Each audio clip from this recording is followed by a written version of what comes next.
দর্শক স্বাগত জানাচ্ছি আমাদের নিয়মিত জন্য এখন প্রকাশ অনুষ্ঠানে। আজকে আমরা যে বিষয়ে মূলত কথা বলতে চাই সেটি হচ্ছে ভিতর বাহির গোটা আয়োজন জুড়ে আপনাদের সাথে আছি আমি মোস্তফা কামাল স্বপন।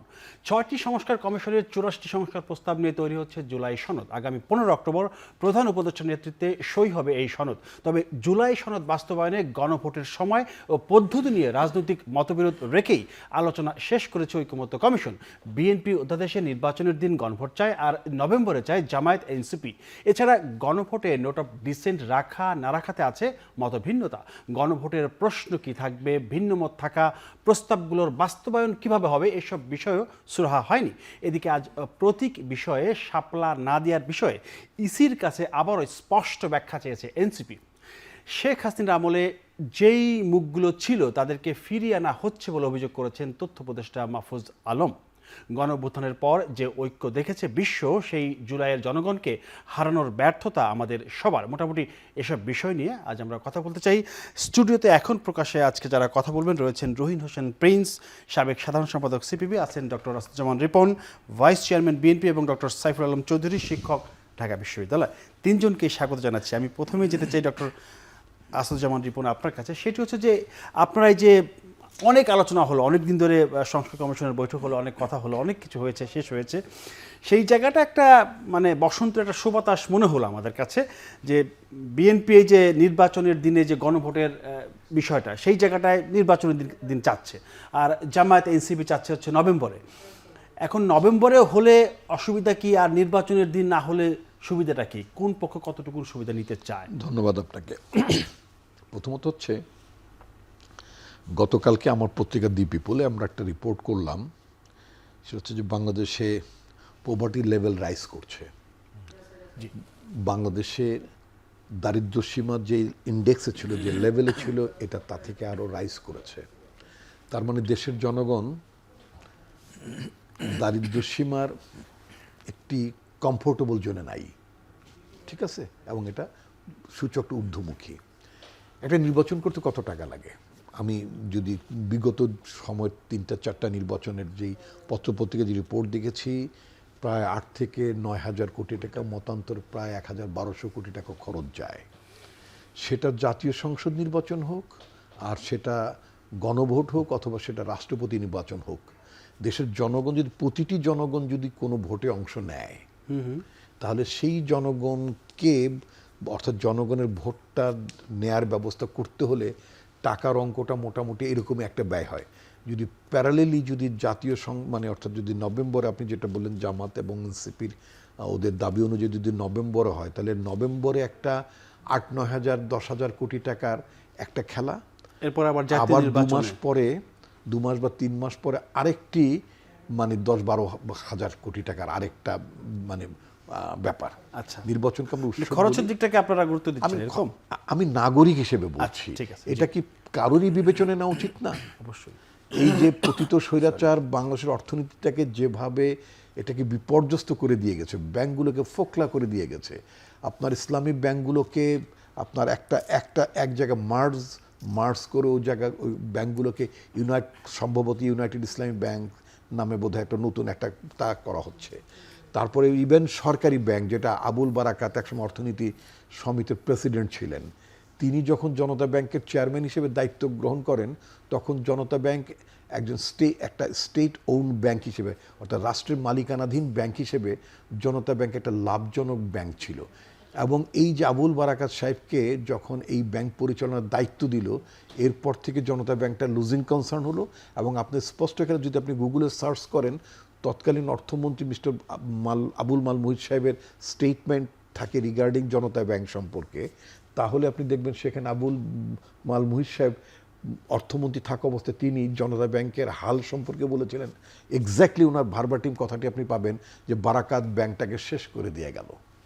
তো এই যে মানে নানা জায়গায় বারাকাতদের যে উত্থান ঘটেছিল, আমি হয়তো বারাকাত সাহেব অনেক প্রভাব উতরাতে পারেননি বা চাপ সহ্য করতে পারেননি, তাকে মানে মানে পর্ষদে থেকে তাদের অনেক মানে টাকা সাইফন করা, লুটপাটে মানে মানে তাকে সায় দিতে হয়েছে, নিজে না করলে আমি মনে করি। আমি তাকে যদ্দূর চিনি, নিজে ব্যক্তিগত হয়তো লাভবান হওয়ার উদ্দেশ্যে হয়তো অনেক কিছু করেননি। আচ্ছা, যাই হোক, সেটা বড় কথা। বড় কথা বাংলাদেশের অর্থনীতির 12টা বেজে ওটার আর কিছু বাজার বাকি নেই, সোজা কথা। এই ধরনের একটি ব্যবস্থা যখন রাষ্ট্র এবং জনগণ যখন ফেস করতে যাচ্ছে, মুখোমুখি হতে যাচ্ছে, জিনিসপত্রের দাম বাড়ছে, মানুষ যখন মানে কি বলে একেবারে একটা অস্বস্তিকর অবস্থার মধ্যে যাচ্ছে অর্থনৈতিকভাবে, তাই না? তো তেমনি একটি দেশে আপনার 2-3টি নির্বাচন করার মতো মানে শৌখিনতা করার সময় আছে কি না, এটা একজন নাগরিকের প্রশ্নটা আমি যদি ইভেন আমার দলও যদি প্রস্তাবে রাজি হতো নভেম্বরে, মানে অর্থাৎ দুটো সময়, তাহলে আমি একজন নাগরিক হিসেবে আমারও তো একটা অবস্থান থাকতে পারে। আমি দলের ডিসিপ্লিনের মধ্যে অবশ্যই আছি, 100 বার আছি, কিন্তু তারপরে আমি তো কারুর স্বামী, কারুর বাবা, কারুর ভাই, সেটা তো আমার একটা মানে ব্যক্তিগত অবস্থান। সে অবস্থান থেকে তো সমাজের নানা বিষয় তো আমাকে স্পর্শ করার কথা নাকি? তো সেখানে আমার কাছে মনে হয়েছে এটা রীতিমতো দেশের উপর এবং জনগণের উপর একটা বড় মাপের চাপ পড়বে। আচ্ছা, এখন কত হচ্ছে, আমি একটু শেষ করে দেবো, এই পর্যায়ে শেষ করে দিতে চাই। সেখানে আমাদের দল বলেছে যেহেতু গণভোটের একটা মানে বিষয় তারা অন্যান্য রাজনৈতিক দলও চেয়েছে এবং আমরা চাই, সোজা কথা, আমরা চাই, আমার দল চায় কি, সেটা হচ্ছে কোনো কারণ দেখিয়ে যে বিএনপি এটা মানলো না, বড় দল হিসেবে বিএনপি এটা করলো না বা করতে চাইলো না, তাহলে যুদ্ধেই যাব না, অথবা এই খেলা খেলবো না। আছে না, অনেক সময় আছে না, ছোটবেলা আমরা যা খেলবো না, এরকম একটা অজুহাত ছুতোনাতা পায়। বিএনপি ইনফ্যাক্ট কাউকে কোনো এই জাতীয় স্পেস দিতে চায় না। বিএনপি, আপনি জানেন যে এই যে 84টা প্রস্তাব আপনার মতৈক্য কমিশন উত্থাপিত হয়েছে, এই মতৈক্য কমিশন উত্থাপিত 84টি প্রস্তাবের মধ্যে মানে আমরা মানে কি বলে কিছু কিছু ক্ষেত্রে তো আমি নোট অফ ডিসেন্ট, মানে কিছু কিছু ক্ষেত্রে আমরা দিতেই পারি। এই যেমন আপনার এখানে আমাকে মানে এখানে দুটো চা, এখান থেকে ক্যামেরা দেখানো যাবে না, এখানে মনে হয় দুধ মিশ্রিত একটা কফি আছে বা চা আছে ইত্যাদি। আমার জায়গায় নিরেট, আমি গরিব মানুষ, আমাকে শুধুমাত্র একটা মানে লাল চা দিয়েছেন। এখন আমাকে তো সৌজন্যতার খাতিরে আমাকে আপনারটা কি লাল চা? হ্যাঁ, আমাকে এটা খেতেই হবে। চা চান কিনা? না না না না না, আমার তা না, আপনি যেটা দিয়েছেন তাতে আমি সন্তুষ্ট, কিন্তু আমি চাই না এটা নিয়ে একটা কোনো বিতর্ক হোক। আমি চাই লাল চাটা পান করেই অনুষ্ঠান সুন্দর করে আমি যেতে চাই। আমাদের দলের অবস্থানটা তাই, সেটা হচ্ছে যে আমরা গণভোট যেহেতু চাচ্ছি, ইয়েস, গণভোটের মধ্যে একটা সাউন্ড তো আছেই, মানুষের অংশগ্রহণ, মানুষের সম্মতি, রাজনীতি যেহেতু মানুষকে নিয়ে, সুতরাং সেই মানুষের সম্মতি তো একটা প্রতিফলন থাকতেই পারে। তো সেটা যদি একদিনই হয় তাহলে সমস্যাটা কোথায়? আমি একটু প্রিন্স ভাইকে জানতে চাই। যে প্রিন্স ভাই, আপনি একটু যদি এটা বলতে চান যে অর্থনীতি মোটামুটি 12টা বেজেই গেছে বলা যাচ্ছে, সেই সময়ে এত টাকার খরচ, এটা একটা যুক্তি আছে। তারপর একটু আপনি বলবেন যে ধরেন যে জুলাই সনদ যেটা হচ্ছে, সই হচ্ছে 15 অক্টোবর, মোটামুটি একটা পর্যায়ে এসে গেছে, আজকে আমরা সেটা জানলাম। জুলাই সনদ সই হচ্ছে ভালো কথা, কিন্তু এটার বাস্তবায়ন প্রক্রিয়া নিয়ে ভিন্ন মত কিন্তু রয়েছে। এবি পার্টির মুজিবুর রহমান মঞ্জু ভাই একটা কথা বলেছেন যে জুলাই সনদ বাস্তবায়নের জটিলতা হলে আরেকটি গণঅভ্যুত্থান হতে পারে, এবং এই জটিলতা সৃষ্টিকারীদেরকে তখন হয়তো বড় বড় হেলিকপ্টার খুঁজতে হবে, যেটা আমরা নেপালে দেখলাম কিছুদিন আগেও।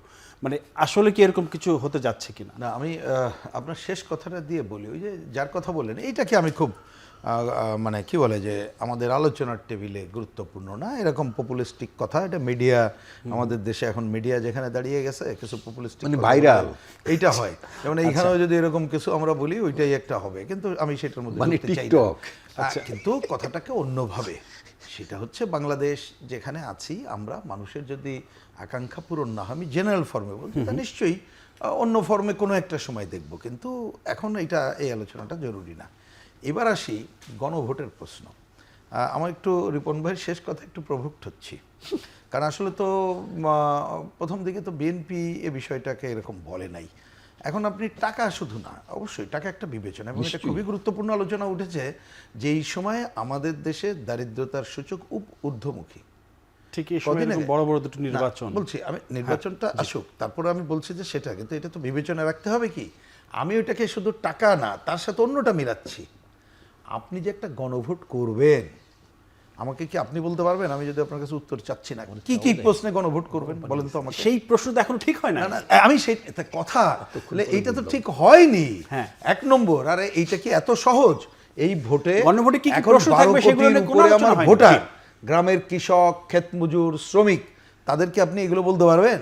84 পয়েন্ট না করেন, আপনি যদি 19 পয়েন্টও করেন, কথার কথা সংবিধানে করলেন, এটা কি করে সম্ভব? পৃথিবীর ইতিহাসে এটা একটা অন্য ধরনের ঘটনা। এই ধরনের, যার জন্য আমরা কমিউনিস্ট পার্টির পক্ষ থেকে আগেও বলেছি, এখনো পরিষ্কার বলি, আমরা এখন শব্দটা খেয়াল করেন, জি। এখন গণভোটকে অপ্রয়োজনীয় মনে করি, আমাদের কথা পরিষ্কার। এখন রিপন ভাই শেষে একটা বলেছেন যে ওই যে বাচ্চা কাচ্চারা যদি এটা নিয়ে জটিলতা করে, হ্যাঁ বিএনপি বড় দল, বাচ্চা তাদের কাচ্চাদের হয়তো কথা বলতেছেন, মানে আচ্ছা, একটা ঠিক আছে। উদাহরণ দিয়েছে বললাম যে ছোটবেলায়। না আমি বলছি কি নানা বিবেচনায় সেটা বিএনপির পজিশন। তা আমি বলতে চাইছি 1 নম্বর নিশ্চয়ই অর্থ বিবেচনা তো রাখতেই হবে, পরিস্থিতি বিবেচনা রাখতে হবে, এবং এইটা বিবেচনা করতে হবে আমরা নতুন কিছু করতে যেয়ে যাতে মূল ইলেকশন বাধাগ্রস্ত না হয়, এইটা কিন্তু অবশ্যই খেয়ালে রাখতে হবে। সেইটা খেয়ালে না রেখে আমরা যদি কোনো একটা কিছু নতুন কিছু করতে চাই, এটা সংকট হবে। এই পরিষ্কার করে বললাম। এবার বলি, আমি আজকেও এই টেলিভিশনের পর্দায় দেখলাম 15 তারিখে স্বাক্ষর করবেন কথা, যেমন আমাদের দিক থেকে কমিউনিস্ট পার্টি এবং অনেকগুলো বামপন্থী দলের পক্ষ থেকে আমি আজকে সাফ করে আবার বলে দিয়ে যাই, কারণ ওনারা সর্বশেষ যে আলোচনা করেছেন বাস্তবায়ন পদ্ধতি, নিঃসন্দেহে আলোচনা নিয়ে কোনো অসুবিধা নেই, হতেই পারে। যেন আমাদের দিক থেকে আমরা বাস্তবায়নের ব্যাপারে প্রথম দিনই লিখিতভাবে যেটা বলেছি, শেষ দিনও তাই। 2টা কথা ছোট্ট। একটা হচ্ছে যতগুলো বিষয় ঐক্যমত্য হয়েছে এটাকে আগে ঐক্যমত্য ধরেন, তার মধ্যে এখনকার আইনে যা বাস্তবায়ন করা যায় এক্ষুনি করেন, 1 সেকেন্ডও দেরি করেন না। আর বাকিগুলো যেটা সংবিধান সংশোধনের সাথে জড়িত সেটা ছেড়ে দেন নির্বাচিত পার্লামেন্টের উপরে, তারা এই কাজটা করবে। এবং আপনি হিসাব করে যদি দেখেন যে গণভোটের কথা হচ্ছে অপ্রয়োজনীয়, কেন বলছি, কারণ অন্ততপক্ষে আমরা যতটুকু বুঝেছি, এবং এখানে বিএনপির নেতা অন্যরাও বলেছে, আপনি এখন যে গণভোট করবেন এইটা মানার বাধ্যবাধকতা কারণ নাই। আপনি মৌলিকটা যদি চেঞ্জ করেন পরে এসে গণভোট পরে করতে হবে। তো যা প্র্যাকটিক্যাল তাই, যার জন্য আমরা বলেছি অপ্রয়োজনীয়, এটা দরকার নেই। শেষে একটু ছোট্ট করে বলি, দেখেন প্রথমে এখানে 3টা পার্ট আছে। প্রথমে একটা ভূমিকা আছে, আমরা কিন্তু ভূমিকা আমাদের বিবেচনায় অনেক পয়েন্টে আমাদের দ্বিমত আছে, আমরা লিখে দিয়েছিলাম, ওনারা এখনও গ্রহণ করেছে কিনা আমাদের জানা নেই। আগেরটা যদি না পাল্টায় তাহলে ভূমিকার সাথেই থাকা যাবে না। শেষটা বলে মাঝেরটা পরে বলি। বাস্তবায়ন পদ্ধতি আমরা বলি প্রথমে যেটা লিখেছিল আমরা তার সাথে অল্প একটু এডিট করে বলেছিলাম, ওনারা বলেছিলেন যে 2 বছরের মধ্যে করবে। পরে এসে বলল ওই নির্বাচিত পার্লামেন্ট, ওইখানে এমনভাবে লিখলো তাতে পার্লামেন্ট করবে না, এই সরকার করবে, কিছুই ছিল না। আমরা তখন বললাম আগেরটার সাথে আছি, দরকার হলে আপনারা টাইমটা কমাবেন কি করবেন তা কথা বলে করেন। আর 84টা পয়েন্টের ব্যাপারে আমাদের পরিষ্কার বক্তব্য। দেখেন আজকে আমি একটা সভায় ছিলাম, এখানে বিএনপির অন্য দলের নেতারাও ছিল। ধরেন একটা আমি অন্য উদাহরণ দিই যেটা একটু কম তর্কের জায়গা, ধরুন দ্বিকক্ষ বিশিষ্ট পার্লামেন্ট বোঝার জন্যে আপনি কথার কথা গণভোট করলেন উইথ নোট অফ ডিসেন্ট সহ। আমরা তো গণভোটের দ্বিকক্ষের পক্ষেও না, আপনি এটা করলেন, করার পরে ধরেন উদাহরণ দেই এমন দল জিতলো যে নোট অফ ডিসেন্ট দিয়ে আছে, তখন আপনি ধরেন একজন ভোট দিলেন, আপনি কি বুঝবেন? আপনি বলবেন যে আরে ভাই এটা কেমন হইলো, আমি এটা নৈতিক কারণে ভোট দিলাম, উনি তো মানতে বাধ্য না। তাইলে এখন নোট অফ ডিসেন্ট, ঘোরতর দ্বিমত সব নিয়ে আপনি গণভোট করবেন, এ কোন আশ্চর্যের খেলা? আমরা তো পৃথিবীর ইতিহাসে তো আমি জানি না, ওই যে শিক্ষক আছেন শিক্ষক একটু জানতে জেনে থাকে, ওনারা আমাদেরকে শিখাক, আপত্তি নেই, কিন্তু এটা নজিরবিহীন ঘটনা এবং এইটা খুবই অপ্রয়োজনীয়। আমাদের গণতন্ত্রের পথে যাত্রাকে যাতে বাধাগ্রস্ত না করে সেই পথে আমাদের হাঁটতে হবে। সাইফুল আলম চৌধুরী, আপনি একটু বলবেন, দুজনের বক্তব্য আপনি শুনলেন যে গণভোট অপ্রয়োজনীয়, দরকার ছিল না। একটা বিষয় যে আমরা সেই 1 বছর ধরে শুনছি, জুলাই সনদ, গণভোট, নির্বাচন, এই বিষয়গুলো আলোচনা হচ্ছে। এই বিষয়গুলো রাজনৈতিক দলগুলো ছিল বিভিন্ন, মানে যোজন দূরে ছিল। এখন মোটামুটি মনে হচ্ছে যে তারা কিছুটা দূরত্ব কমিয়ে কাছে এসেছে। কতটা কাছে আসলো? আর এই যে দুজনের যে বক্তব্য শুনলেন, আপনি একমত কিনা? প্রথম কথা হচ্ছে গণভোট অপ্রয়োজনীয় ছিল না প্রয়োজনীয় ছিল, সেটা হচ্ছে বড় কথা। আসলে এই অপ্রয়োজনীয় জিনিস যদি আমরা ধরে নিই অপ্রয়োজনীয়, তাহলে প্রয়োজন কি এমন তুমুল প্রয়োজন পড়লো যে এটাকে প্রয়োজনীয়তা উপলব্ধি করলাম। তার কারণটা আপনার প্রশ্নের মধ্যে বা আপনার প্রশ্নের বর্ণনার মধ্যে আছে। নির্বাচন পিছানো যোজন দূরে, তো একটা ইন্টারিম গভর্নমেন্টের আসলে 1 বছর 1.5 বছর লাগার কথা না, ঠিক আছে? কারণ এই সরকারের প্রথম কাজ যেটা ছিল সেটা তারা ফেল করেছে, সেটা হচ্ছে জুলাই হত্যাকাণ্ডের বিচার। সেটাকে একটা নাটকে প্রহসনে পরিণত করে ফেলেছে। বিচার তো চলছে। এটা আপনি যদি একটা আইনের প্রিএম্বলকে ভেঙে আপনি বিচার করবেন, এটা হতে পারে? এটা তো আপনি সারা দেশের মানুষ, আপনি যদি 10টা ট্রাইব্যুনাল করতেন, কেউ না করতো না এখনো পর্যন্ত, যদি কেউ না করবে না। এটা সবাই এখনো পর্যন্ত এই যে একটা প্রথম জিনিসটা চায়। আচ্ছা, কিন্তু এটা আপনাকে পলিটিক্যালি আপনি হাস্যকর বানিয়ে দিচ্ছেন। আচ্ছা, 3 বার ধরে ব্যাখ্যা করেন, মানে কেন হচ্ছে? আপনি দেখেন এখানে 834 জন আমরা যদি ধরি সরকারি ভাষ্য মতে, এখানে ওপেন এন্ড শার্ট কেস আছে মিনিমাম 1% ধরলে 8টা, ঠিক আছে? ওপেন অ্যান্ড শার্ট কেস লাগে 7 দিন প্রুফ করতে, তো আমরা এখানে 1 বছরে আমি একটা মামলার রায় পেলাম, এটা লাগে? আমি নিজে অনেকদিন ক্রাইম রিপোর্টিং করেছি, আমার কোনো মানে বুঝে আসে না যে একটা ওপেন অ্যান্ড শার্ট কেস 1 বছরও উনি প্রুফ করতে পারলেন না কোর্টে। জাস্টিস হারির জাস্টিস বাড়ির আমি হারিট বলছি না, আমি হারিট বলছি না, আচ্ছা। আমি হারিট বলছি আপনি কেসগুলো দেখেন, কেসগুলো ধরতেন প্রথম থেকেই, ঠিক আছে? আপনি হ্যাঁ, এটা আদালতের সংখ্যা বাড়ালে নিশ্চয়ই এটা মানে অনেক দ্রুত হতে পারত। সেটা তো সারা দেশের মানুষ চেয়েছে, তাই না? ঠিকই বলেছে, মিনিমাম একটা নিদর্শন তো এবং দরকার। এখনো সময় আছে। আপনি প্রতিদিন কি রিয়া গোপের চেহারাটা একবার, ছবিটা একবার Yes. দেখেন না? Yes. আপনার কান্না পায় না? তাহলে আপনি করলেন না কেন? আপনি এই যে ওনারা যেটা বললেন, এবার আসি, বিচারটা তো আগ্রহ করছিল, আপনি সংস্কার কি হবে না হবে সেটা তো পরের পার্ট। তারপরে এই যে গণভোট, প্রথম থেকে দেখেন আপনি সংবিধান সংস্কার কমিশনের রিপোর্টটা দেখেন, ওনাদের প্রথম থেকে টার্গেট ছিল সংবিধানটা ছুঁড়ে ফেলে দাও। এই গণভোট হচ্ছে, আমি মনে করি যে তার একটা ধারা, কারণ আপনি বর্তমান সংবিধানের কোথাও গণভোট নাই।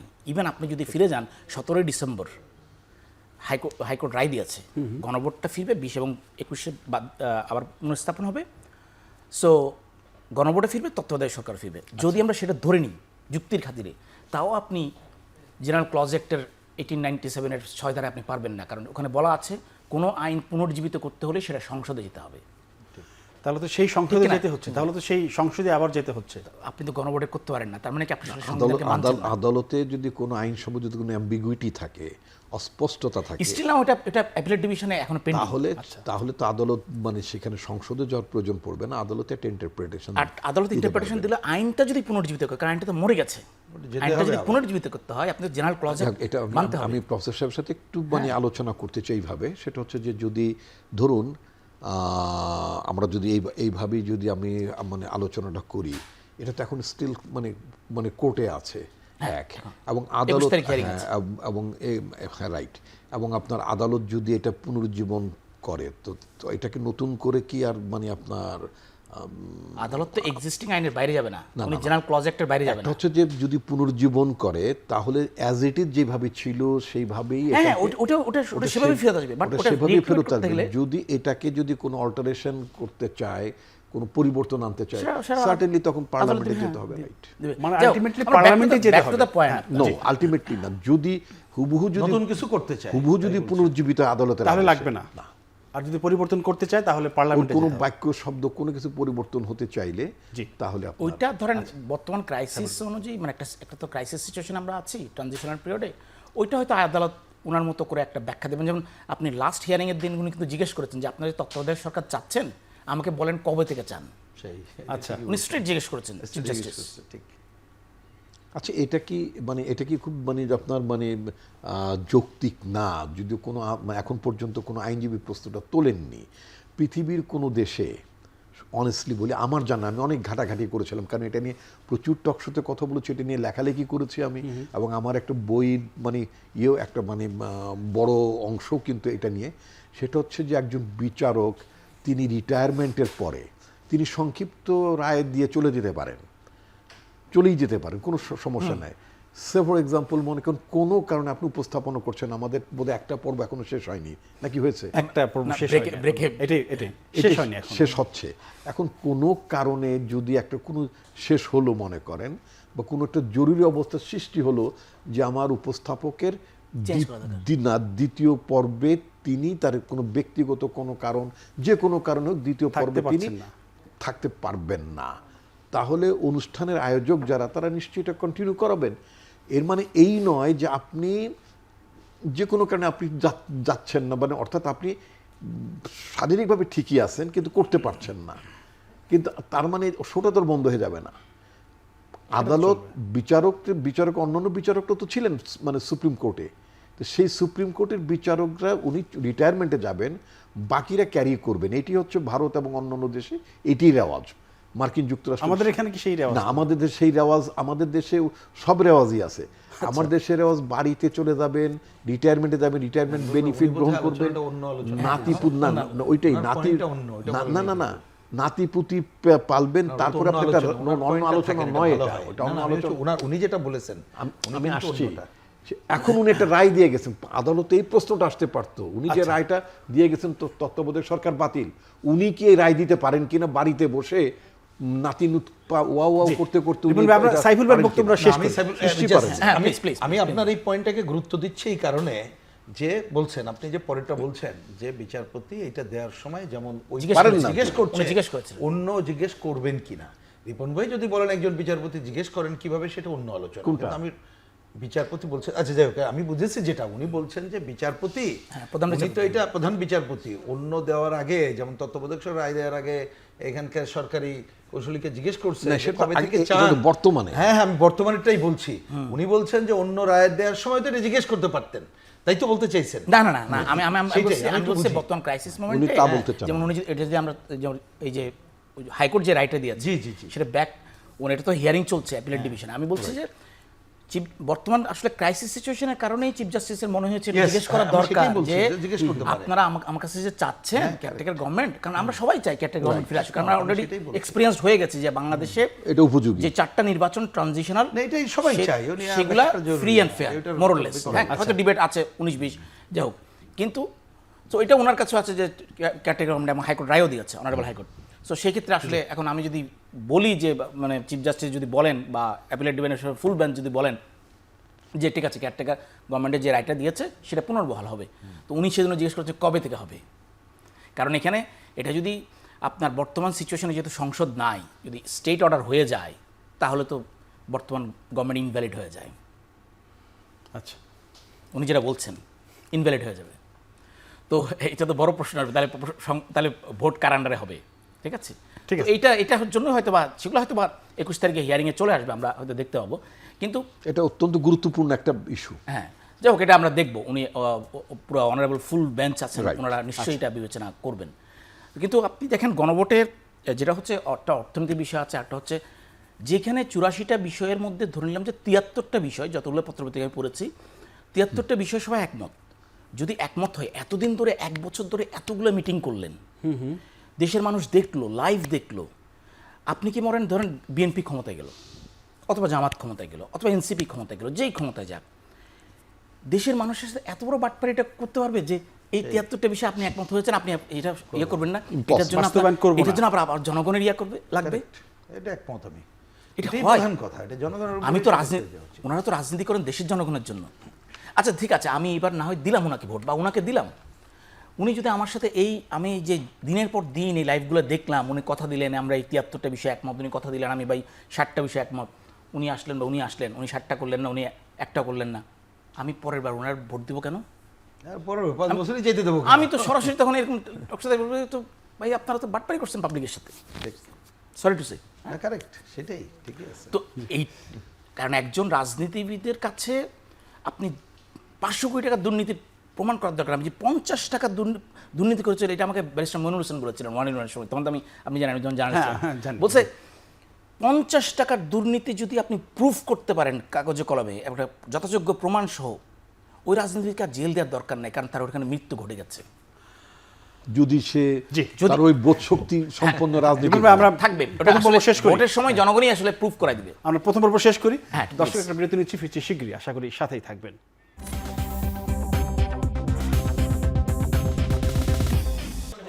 দর্শক, আবারও আমরা আলোচনায় ফিরলাম। এবার আমাদের সঙ্গে যুক্ত রয়েছেন আমাদের অতিথিরা। আমাদের আলোচনার বিষয় ছিল ভেতর বাহির। আমি একটু আবারও যেতে চাই রিপন ভাই আপনার কাছে, সেটি হচ্ছে যে নির্বাচন মানেই হচ্ছে, নির্বাচনের আগে হচ্ছে জোট করার একটা প্রক্রিয়ার মধ্যে থাকে বিভিন্ন দল। আমরা এর আগেও দেখেছি, এখনও শুনছি যে এনসিপি গণ অধিকার পরিষদ একীভূত হতে যাচ্ছে, আবার ইসলামী দলগুলো এক হতে যাচ্ছে।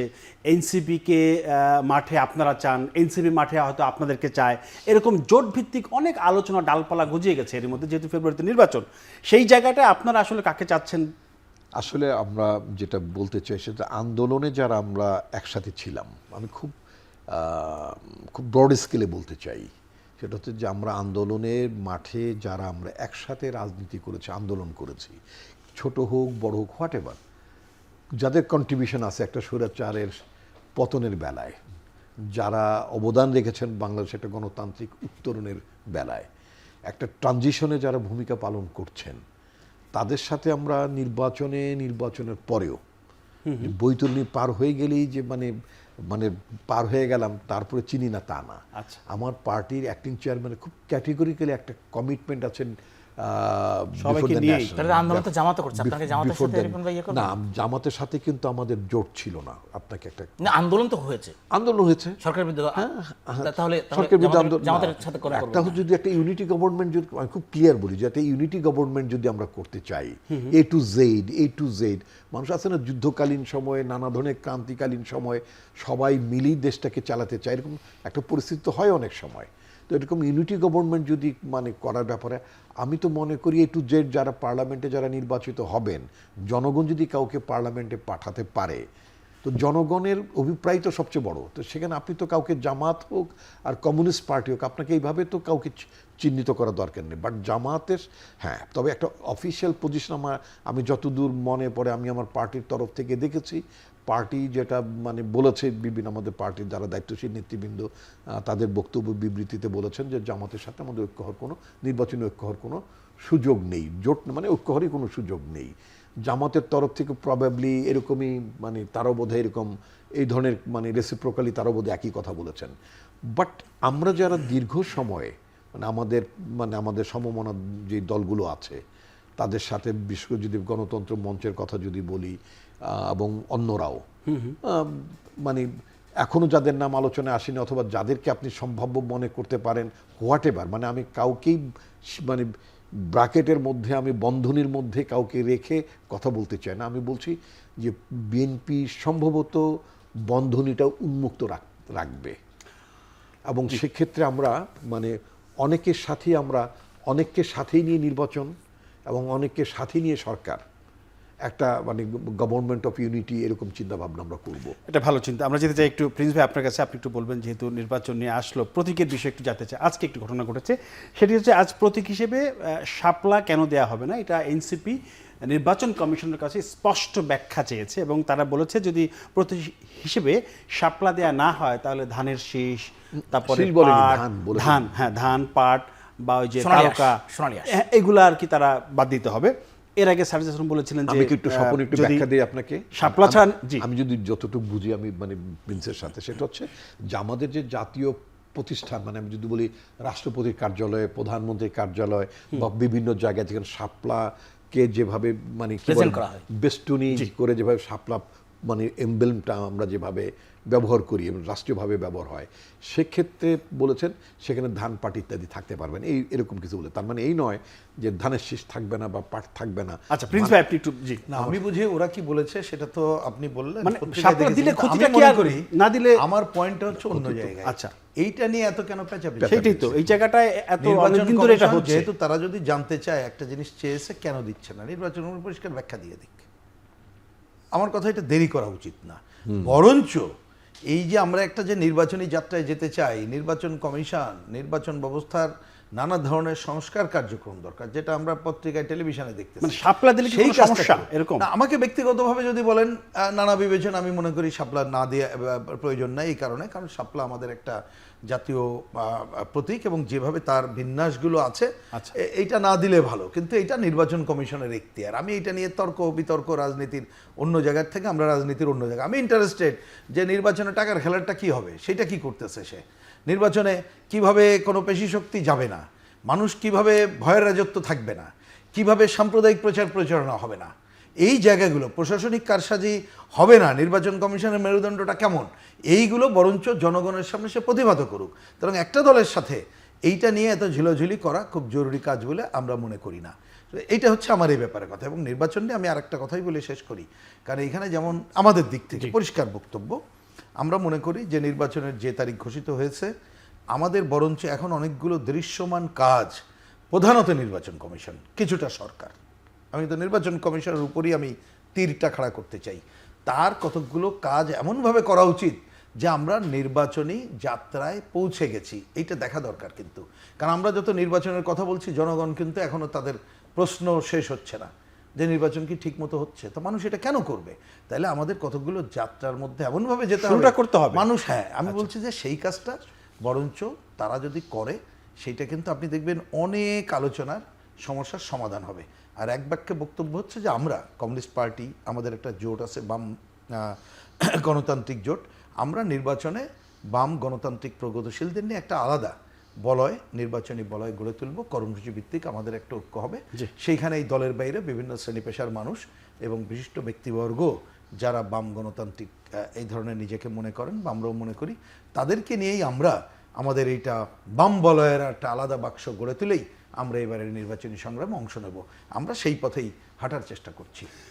জি, ডক্টর সাইফুল, আপনি একটু বলবেন যে আমরা শুনে আসছি যে এই নির্বাচনটা খুবই দারুণ একটা নির্বাচন হবে, গ্রহণযোগ্য হবে, সুষ্ঠু হবে, অবাধ হবে এবং মানে স্মরণীয় হয়ে থাকবে, এরকম কিন্তু বলা হচ্ছে সরকারের পক্ষ থেকে। যেমনটি প্রিন্স ভাই বললেন যে পেশি শক্তি যে ব্যবহার থাকে, টাকার খেলা থাকে, এই সব বিষয় কি আসলে এইবারও কি থাকবে কিনা, এরকম আশঙ্কা আছে কিনা? যদিও নির্বাচন কমিশনের পক্ষ থেকে বলা হয়েছিল যে রাজনৈতিক দলগুলো জাতীয় ঐকমত্য কমিশন ব্যস্ত আছে, সেজন্য আলোচনাগুলো করা হচ্ছে না, এখনও তো আলোচনার জন্য ডাকবেন।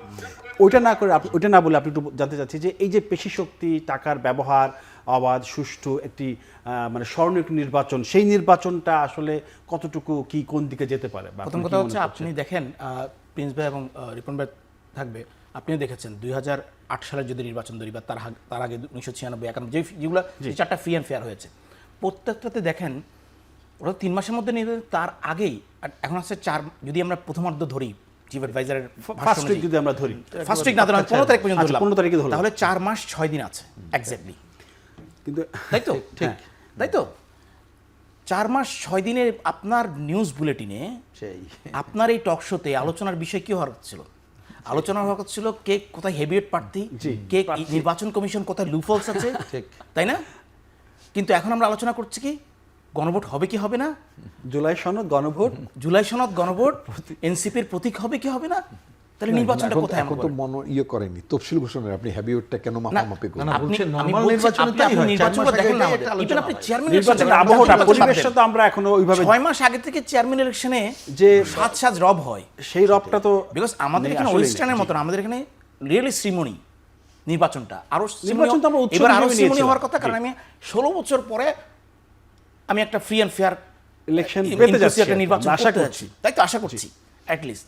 তো কোথায় আপনি গণমাধ্যমে নাই, আপনি সোশ্যাল মিডিয়াতে কোথাও নির্বাচন নাই, আপনি সবচেয়ে বড় বিষয় হচ্ছে 1300 অস্ত্র থানা থেকে লুট হওয়া এখনো বাইরে।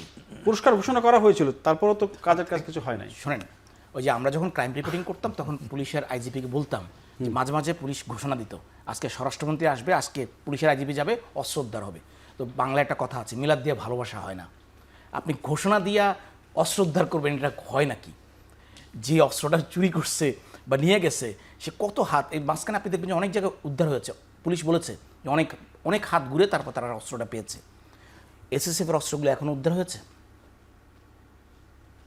তাহলে আপনি ইলেকশনের আগে আইন শৃঙ্খলা কি একটা সীমান্তে বড় ধরনের ঝামেলা চলছে, না, সেটা কন্টেন্ট হয়েছে, হ্যাঁ সেটা কন্টেন্ট হয়েছে, কিন্তু ওটা তো একটা রুট, ওটা মাদকের একটা বড় রুট, বিরাট রুট।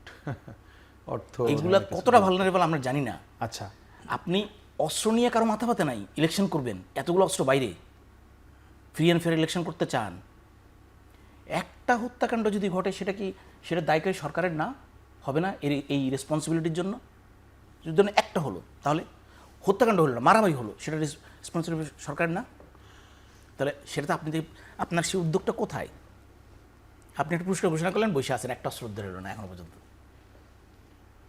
আমরা যে সামাজিক যোগাযোগের মাধ্যমে দেখছি অনেক কিছুই দেখি। তারপরে এইবার আরেকটা জিনিস যোগ হবে, কারণ এটা আমি 2018 সালে ওই যে রিপোর্টারদেরকে নির্বাচনের ট্রেনিং দিয়েছিলাম, তখন বলেছিলাম যদি বাংলাদেশে কখনো প্রথমবারের মতো ফ্রি অ্যান্ড ফেয়ার ইনক্লুসিভ নির্বাচন হয়, তাহলে বাংলাদেশের জন্য সবচেয়ে যে বড় চ্যালেঞ্জটা আমরা এখনো ফেস করি নাই, সেটা হচ্ছে ইনফরমেশন ডিসঅর্ডার, মানে আপনারা যেটা ডিসইনফরমেশন, মিসইনফরমেশন, ম্যাল ইনফরমেশন বলেন, আমি ভাগ করি না, কারণ ভাগ করলে এটা খুব ট্রিকি। হ্যাঁ, তো আমি বলি যে ইনফরমেশন ডিসঅর্ডার, এইটা বাংলাদেশ যদি সত্যিকার অর্থে ফ্রি ফেয়ার অ্যান্ড ইনক্লুসিভ নির্বাচন হয়, বাংলাদেশ ধরেন ইউএসএ 2016 সালে, তারপরে ব্রাজিল, তারপরে ইভেন ইন্ডিয়া 2019 সালে, আপনি ইন্দোনেশিয়া, তারা প্রত্যেকেই ফেস করেছে, প্রত্যেকটা কান্ট্রি। আমাদেরকে এটা ফেস করতে হবে, কিন্তু আমাদের সমস্যাটা কোথায় জানেন? আমাদের সমস্যাটা কোথায়? আমাদের হচ্ছে ধর্ম আর রাজনীতি দুটো এক হয়ে যায়। আচ্ছা, এইখানে ইলেকশনের সময় ধর্ম রাজনীতি যখন এক হবে, তখন সেটা দাঙ্গা বাঁধানোর জন্য একটা ভুয়া ইনফরমেশন, একেবারে আপনার আগ্নেয়গিরির গোলার মতো কাজ করবে। গুরুত্বপূর্ণ ইউ point. কান্ট ইমাজিন আপনি কি হবে। খুবই গুরুত্বপূর্ণ কথা। সেই they don't have any idea. এই নির্বাচন কমিশনে they don't have any idea. সেই প্রস্তুতি কি আমাদের কোনো টাইম আমি যা অন্তপক্ষে তাদের যে লোকজনের সাথে আলোচনা করছে যা জানছি, আপনি শোনেন বাংলাদেশে হ্যাঁ ডিপ ফেক অ্যাকুরেট মানে ওয়ার্ল্ডের সর্বোচ্চ এমআইটি ল্যাব তৈরি করছে 93% কাছাকাছি। আপনি বিবিসির একটা ডকুমেন্টারি দেখবেন বারাক ওবামাকে নিয়ে। আচ্ছা। হ্যাঁ বারাক ওবামা নিজে দেখে বলেছে এটা ইটস লুক লাইক মি, আমি তো হ্যাঁ কিন্তু বাংলাদেশে যেগুলো আমরা টিপিক্যাল ভিডিও দেখি এগুলো খুব অ্যামেচার, এগুলো আসলে ডিপ ফেক, এগুলো দেখলেই বুঝতে হবে। দেখলেই বোঝা যায়। হ্যাঁ কিন্তু কিন্তু আপনার প্রচুর লোকজনের হাতে অবৈধ টাকা আছে, এটা ওপেন সিক্রেট। হ্যাঁ যারা ইলেকশন আপনি করতে দেবেন না তাদের হাতে টাকা আছে, তারা তো চাইবে ইলেকশন করতে না দিতে, তাই না? চাইতেই পারে। আবার ধরেন আমি ধরেন আমি উদাহরণস্বরূপ বলছি, আপনি নমিনেশন পান নাই, আপনিও এই খেলার মধ্যে অংশ নিতে পারেন। আপনি বাইরে থেকে বানায় আনলেন ডিফিক নিয়ারলি 75% কাছাকাছি। এটা হ্যাঁ, এগুলো বড় চ্যালেঞ্জ। একটি সুষ্ঠু অবাধ নিরপেক্ষ নির্বাচনের জন্য সে বড় চ্যালেঞ্জ। আপনি তো যে ছবিগুলো আমরা এআই দিয়ে নর্মাল দিয়ে বানাই, ডেলে দিয়ে বানাই, সর্বোচ্চ ডেলে অ্যাকুরেটলি করতে পারে, কিন্তু আপনি যদি প্রফেশনালকে দেন সে আপনাকে এমনভাবে করে দিবে যে ভোটের দিন এখানে 3টে স্টেজ আছে। একটা প্রচার সময়। আমাদের দেশে কি এরকম লোক আছে নাকি? আমাদের দেশে না, আমাদের পাশের দেশে আছে, আমাদের দেশেও আছে, ঠিক আছে? আচ্ছা জি। সো তাহলে আপনার তো এখনো আলোচনা হওয়ার কথা ছিল এইগুলা। আর সেগুলো যে আলোচনায় নাই তা না, কিন্তু সেগুলো আলোচনা আছে। আমি পত্রপত্রিকা রিপোর্টে পড়েছি। না, বলছি সেটা আসতে হবে, মানুষকে aware করার অ্যাওয়ার জন্য আসতে আপনি হবে। একদিন হবে। এটা তো আর এখন যেটা আসতে যেটা পারি না। যেটা আমার যদ্দূর যেটা মনে পড়ে- প্রিন্স ভাই বললেন যে আমার এত কোটি ভোটার, এতগুলো বিষয় আমি বুঝাবো কেমনে? আপনি দেখেন, আমি একটা সিম্পল উদাহরণ দিই। আমি সেদিন উবারে উঠেছিলাম, একটা দাওয়াত খেতে যাব, তো দেখি যে একটা ইউটিউব ছেড়ে আছে আমাদের খালিদ মহিউদ্দিন, দেখি লাইভ। সেখানে রুমিন ফারহানা আর আপনাদের আরেকজন নেত্রী, আরও এনসিপির একজন আর জামাতের একজন। তো হঠাৎ করে মনে হলো উল্টাপাল্টা কথা বলছে, বুঝছেন? ওই যে বিভিন্ন একটু হ্যাঁ এটা পরে ব্যাপক দেখলাম হচ্ছে এটা তো এটা তো ঠিকানা নিউজ না। হ্যাঁ, এটা এরকম ঠিকানা আছে। খালিদ মহিউদ্দিন না। আমি ওনার বললাম এটা তো অরিজিনাল খালিদ বেন না, না এটা আমি প্রতিদিন দেখি। এটা বিষয় আসলে জি, উনি বুঝতে জি, পারেন। একটা বিরতি বুঝতে বাকি পেরেছেন? আলোচনা করতে চাইছি। একটা বিরতি নিচ্ছি, ফিরছি শীঘ্রই। দর্শক সাথেই থাকবেন আমাদের। দর্শক বিরতির পর আবারও ফিল্ম আমাদের আলোচনায় আমি যেতে চাই রহিশন প্রিন্স আপনার কাছে। সেটি হচ্ছে যে সামাজিক যোগাযোগ মাধ্যম বলেন, পত্রপত্রিকা বলেন, সব জায়গায় এই সেফ এক্সিট একটা বিষয় নিয়ে বেশ সরগরম কেন? কারণ এনসিপির আহ্বায়ক নাহিদ ইসলাম বলেছেন যে উপদেষ্টারা সেফ এক্সিট খুঁজছে। অন্যদিকে সার্জিস বলেছেন যে মৃত্যু ছাড়া কিছু কিছু উপদেষ্টার সেফ এক্সিট নেই। প্রশ্ন হচ্ছে উপদেষ্টারা এমন কি করলেন যে তারা সেফ এক্সিট তাদের খুঁজতে হবে? আমি এটাকে প্রথমে এইভাবে দেখতে চাই। দেখেন, আমরা একটা গণ অভ্যুত্থানের মধ্য দিয়ে আগাচ্ছি এবং গণতন্ত্রের পথে হাঁটতে চাই। হ্যাঁ, এবং এইখানে আরও অনেক কথা আছে, সময়ের জন্য গেলাম না, কাজের তো আছে। আমাদের এমন কিছু করা উচিত না যেটা আলটিমেটলি আমাদেরকে গণ অভ্যুত্থানকে প্রশ্নবিদ্ধ করে এবং গণতন্ত্রের পথে Right. হাঁটাকে সংকট তৈরি করে। আমি এই শব্দগুলো যারা আনছে, আমি কিন্তু সেই জায়গাটা দেখতে পাচ্ছি। এইটা একটা বড় সংকট তৈরি করছে। এটা হচ্ছে ব্যাখ্যা না করেই যদি যারা বোঝে, এর বেশি আমার এটা বলার কিছু নেই। দ্বিতীয়ত, যদি বলেন এইখানে আমরা তো এই সময় যারা আন্দোলনকারীদের এক অংশই, ছাত্রদের মধ্যে তো তারা একটা অংশ, কারণ অনেকেই তো যার যার দলে চলে গেছে এবং তারা সামনে প্রমিনেন্টও ছিল। তারা এমনকি সরকারও যারা আছে তাদের পিএস থেকে শুরু করে অনেকের সম্পর্কে, পরিবার পরিজন সম্পর্কে, কারণ মানুষ কিন্তু এত বোঝে না, কিন্তু দুর্নীতি এই বিষয়টা প্রধানত বোঝে, ক্ষমতার অপব্যবহার করছে কিনা এটা বোঝে, যেটা আসলে কর্তৃত্ববাদী স্বৈরাচারী প্রবণতারই পার্ট। এবং এইটাই তো আলটিমেটলি ফ্যাসিবাদের জায়গাটাও চলে যায়। তো এইটা তো অস্বীকার করার কিছু নাই। তাহলে সেই জায়গাগুলো কিন্তু আছে, সেই থাকার মধ্য দিয়েই ন্যাচারাল যে আমরা যে গণ অভ্যুত্থানের ধারায় আছি, এই অবস্থার মধ্য দিয়ে আচ্ছা। ওই যে আমাদের উনি বললেন না যে এইবার অন্ততপক্ষে যে আলোচনাগুলো হলো, এইটা যদি কেউ দায়িত্ব পালন না করে তাহলে জনগণ আগের মতো অত ছাড়বে না।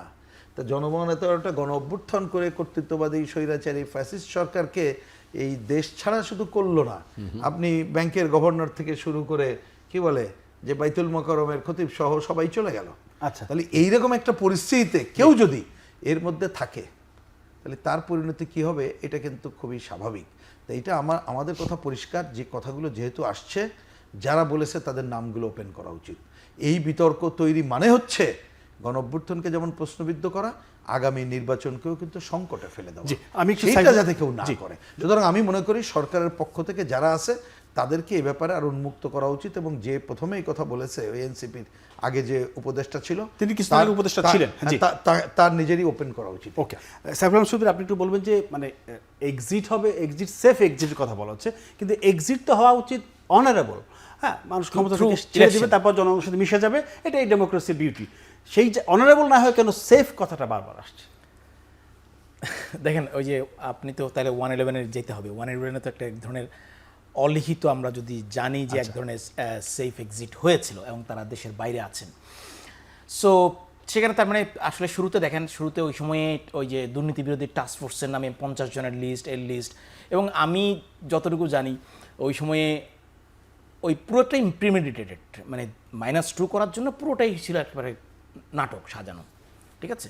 ইট ওয়াজ নট এ -2 বেসিক্যালি, ইট ওয়াজ এ -1। পরবর্তীতে গিয়ে একদিকে ঝুঁকেছে। প্রথমে -2 ছিল, না, মাইনাস প্রথমে -2 ছিল। বিরাজনীতিকরণ এটাই ছিল প্রধান। প্রথমে -2 ছিল, পরবর্তীতে তারা ওই যে এক্সিট চাওয়ার জন্য যে পক্ষে, কারণ আমরা আসলে ওই যে তখন তো বিএনপি তার আগে ক্ষমতায় ছিল, তো দেখা গেছে যে বেশি ওই কোপটা বিএনপির দিকেই পড়েছিল, মানে ওই 2টা বছরে বা প্রথম 1.5 বছরে।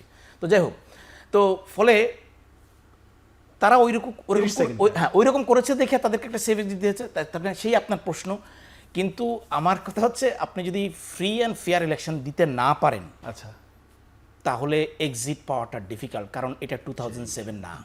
জি। রিপন ভাই, আপনার শেষ প্রশ্ন সেটি হচ্ছে যে আমার বিএনপির ভারপ্রাপ্ত চেয়ারম্যান তারেক রহমান বিবিসি বাংলাকে সাক্ষাৎকার দিয়েছেন, 2 দফায় প্রচার করেছে। সেখানে তিনি নির্বাচন, বিচার, ভারতের সাথে বাংলাদেশ সম্পর্ক, দল, নানা বিষয়ে চমৎকার কথা বলেছেন। তার বাক্যালাপ, তার যে বডি ল্যাঙ্গুয়েজ, তার যে তির্যক মন্তব্য, সেটা বহুল প্রশংসিত হচ্ছে সামাজিক যোগাযোগ মাধ্যম থেকে সবখানে। সমালোচনা একটা আছে, সেটা হচ্ছে যে মানে মাঠ পর্যায়ে দলের বিরুদ্ধে যে সমস্ত অভিযোগ আছে, মাঠ পর্যায়ে বিএনপির সেই জায়গাটায় তার বক্তব্যটা ঠিক পরিষ্কার এবং তির্যক ছিল না, এরকম বলা হচ্ছে। না, এটা আসলে হয় কি, আপনার ওই আমাদের একটা প্রবণতা আছে। প্রবণতাটা হচ্ছে যে রান্নাটা খুব first class, test is very good, একটু লবণ কম হয়েছে অথবা একটু ঝাল বেশি হয়েছে, আর একটু ভালো হলে ভালো হতো। এরকম একটা প্রবণতা তো আমাদের মধ্যে আছে। অর্থাৎ একটু ক্রিটিসিজম তো থাকতে হবে, কারণ আমাদের অ্যাক্টিং চেয়ারম্যানের বক্তব্যটা ওয়ার্ল্ড ওয়াইড, মানে আমি বলছি যে যারা বাংলাভাষী, যারা এই দেশে কনসার্ন, তাদের মধ্যে এত হাইলি অ্যাপ্রিসিয়েটেড হয়েছে। আপনি নিজেই বললেন, নিজেও সেটা দেখেছি, আপনি নিজেও বললেন, তারপরে মানে ওনাকে তো একদম এক্সটেম্পোর কোশ্চেনই করেছে মানে বিবিসির সাংবাদিকেরা, এবং সেটা তিনি যেভাবে প্রায়